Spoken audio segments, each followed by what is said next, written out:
on this top side of the map as they've actually switched the lane up back again. So ZZQ going down towards the bottom side. I'm not sure how confident I feel about that. Maybe just feeling that against this dual melee lane, the Silencer and the Nature's Prophet would have a decent time. First blood's going to be picked up top lane, XM. Doing that with the early harass. Against Beyond's Death Prophet, it wasn't enough. It's actually going to be Radiant. And looking to even take away any kind of trees as well, so they're not going to be surprised by any sort of movement that's coming in towards this mid lane. The one upside for outsiders is that you've got Ava pushing the bottom side of the map. He's got his help with the Dominator recently picked up, although that Wrath of Nature is going to do a good job of keeping the lane as pushed out as possible. Arena's going to get layered down here. We're able to kill the Tusk, but Echo's jumping in. Is going to just sign his own death note. So YBB, what an incredible start for these lads. 2,000 net worth lead, but importantly, it's 2 tier 1 towers gone as well before the 10-minute mark. Yeah, no, it's before the 8.5-minute mark they were able to pick it up. They're even going for a potential TP here on the top side. They want to find XM. They're going to get him. Jama, they see you, brother. Uh-oh. Another person's going to go down. You're going to have to cancel their TP, I think, on Batrider, and yeah. So he's stuck inside the base. And they don't have a glyph on Dire. This tower might go down.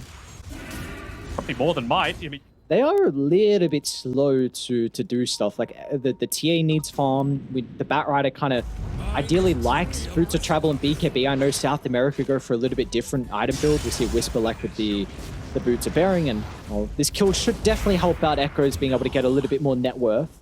But the Beastmaster as well is really poor at making rotations. You kind of are forced to stay in your own lane. So quite impressed with how YBB have been able to kind of penalize with the draft that we see is Ava will get his own kill as well. So that's going to also give some gold injected in the bank so he can get closer to the Helm of the Overlord. I mean, I kind of agree with what you said there, but I feel like you're probably expecting... Oh, that movement didn't find anyone out. It was just to place down some observer wards to be able to scout out some potential movement coming back the other way. So let's see how on point Destiny is with the XM. The poker stick over from 7E. He's going to be able to drop the arena, holding the Templar Assassin into place so Beyond can burn the refraction with ease. Batrider will find an opening though for the lasso, but all it is onto the position fire silencer. That's not the exchange you're hoping for to make it a worthwhile trade. It was a good use of the global, right? Zhao Ma was getting already lost one. Again, it's just the little things as well, right? It probably wouldn't have mattered at the end, but 70 choosing to walk around and spear back prevented that Tusk TP from potentially getting the snowball save off. And on to another.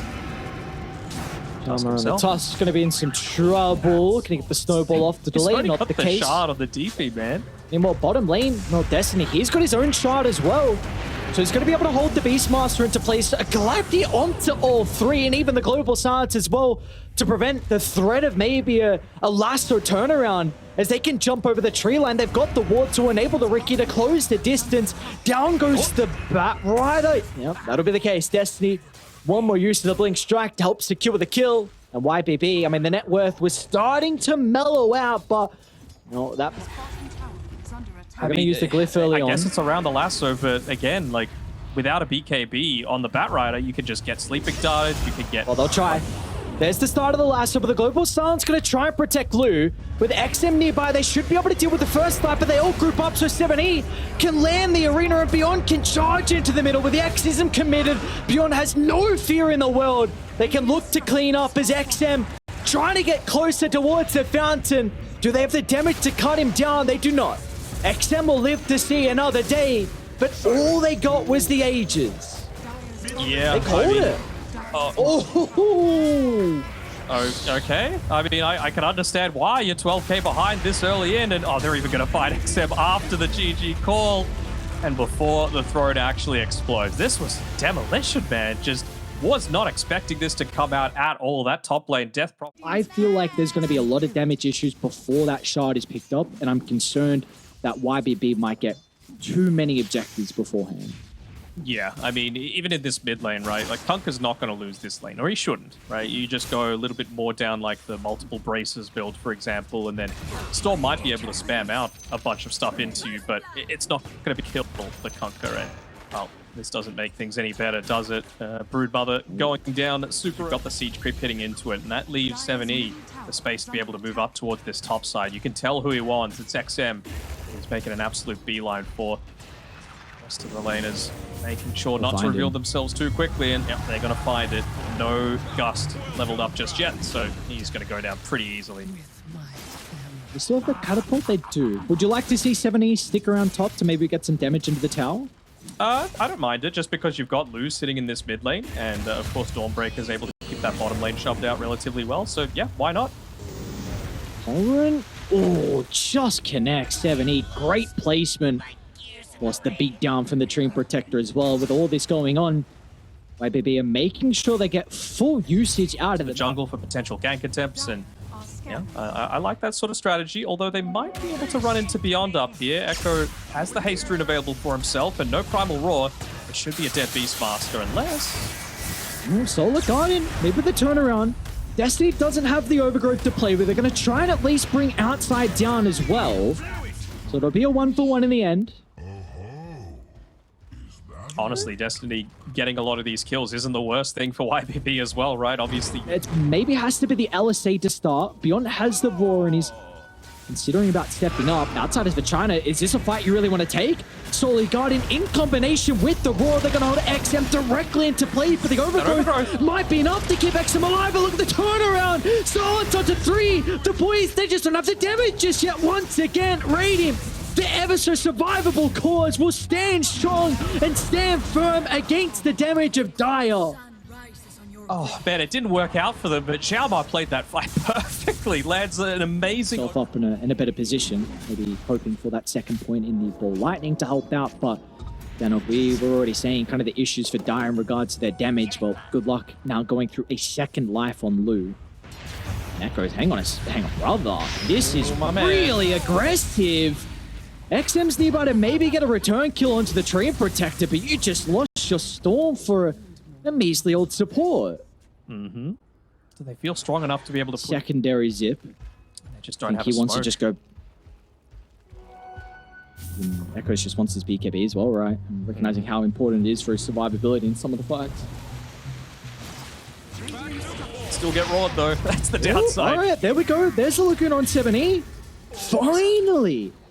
Outsiders for China are able to get something out of the map, but meanwhile, bottom lane, XM's been caught out as well.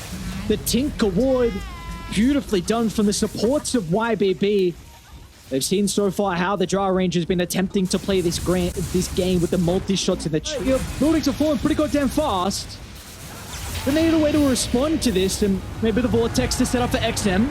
All right, we're seeing the Drow starting to output a decent amount of damage, so force out the Solar Guardian. With the force staff, Ava's able to get out, but the overgrowth is there for the Treant Protector. Holding 3 into place, to set up for the Torrent and the Conquer combo. Drags him into the meat grinder. Beautifully done from YBB. You couldn't have asked for better. Might be able to kill him with the multi-shot. XM's going to be cautious over the pike on cooldown. Okay. Get into safety near the tree line. All right. Still got a BKB to work with. Echoes. All right, there's to go. BKB is going to be forced out. Echoes doesn't have a whole lot of the mana. They're actually going to turn to 7E. And look at XM just standing strong. This Drow Ranger starting to get a lot of the damage going inside the middle of the fights, and they'll get ZZQ as well. The Dawnbreaker will not be able to escape as the boys on YBB will cut their losses at 2. Oh man, if Lina overextended for like another 7E, that's an aggressive jump. Beautiful Manta from XM, and he's able to get out of the range of the Solar Guardian as well. A great start to the fight from Dai. You kite multiple ultimates. Can they look to do anything with this though? They're going to try and target him with the Beastmaster. Second round of the Solar Guardian. Beyond, he's going to be able to stay alive long enough. They haven't gotten the kill just yet, but simultaneously, they're not onto XM. So the Drow can reposition, gets himself in a safe location where he can go back onto the Dawnbreaker. And now Lu, well, he's still got the second life to work with. Let's see if Radiant going to be able to set up a formation to protect him on the respawn. Destiny's off to the left side, but he doesn't have the overgrowth. LSA stolen into the damage from XM. And they'll hold the high ground. Boys from Dire, they'll live to see another day. Oh, I was like, hey, wait a minute, Clockwork doesn't have the buyback? Which will finally give them an avenue to actually instantly start fights. Hex into Raw. That's what I'm going to imagine he looks to go for next is Xiaomo. They will be able to intercept them though. Outside on the low ground's also going to be caught out as well. So both supports will go down on the side of Dire. This one not having buyback on the clock. Yeah, they used it before, so it's just the Rubik, and Jama's going to buy back instantly. They know they're keen to... Along with ZZQ's Dawnbreaker. Got these second rounds of the important ultimates to work with. This Barrack should end up going down, although the Lena's starting to be brought low, but the Drow Ranger brought back into the combo! Laguna Blade evaporates a health pool, and now the second round of the ultimates as well. Echoes will drag them back to enable the retreat, but he's got no more mana to play with. Right clicks galore, the crits are out as well, and soon the Gs are going to be dropped without the buybacks available for Dire. It looks like YBB once again will find another 2-0, and we've been questioning who that second place team will be in China. YBB at the moment, they're showcasing why it's going to be them, and see one more defense, but I don't think there's much they can do. Mega creeps, tier 4s are falling, throne soon to be exposed. YBB cogs it back into the fountain. Whatever you can to get that extra little assistance on the fountain, but unfortunately I don't think it's going to be enough. 40 seconds till the boys are up. They'll make him work for it in the end. One last fight for good measure, for the respect of everyone, but a hell of a combo's out. Lou will cut down the life of the Storm Spirit. They might even look to go in to get some more kills inside the base. And with the Gs being dropped, YBB will be victorious in our last series of the night. Whew. Took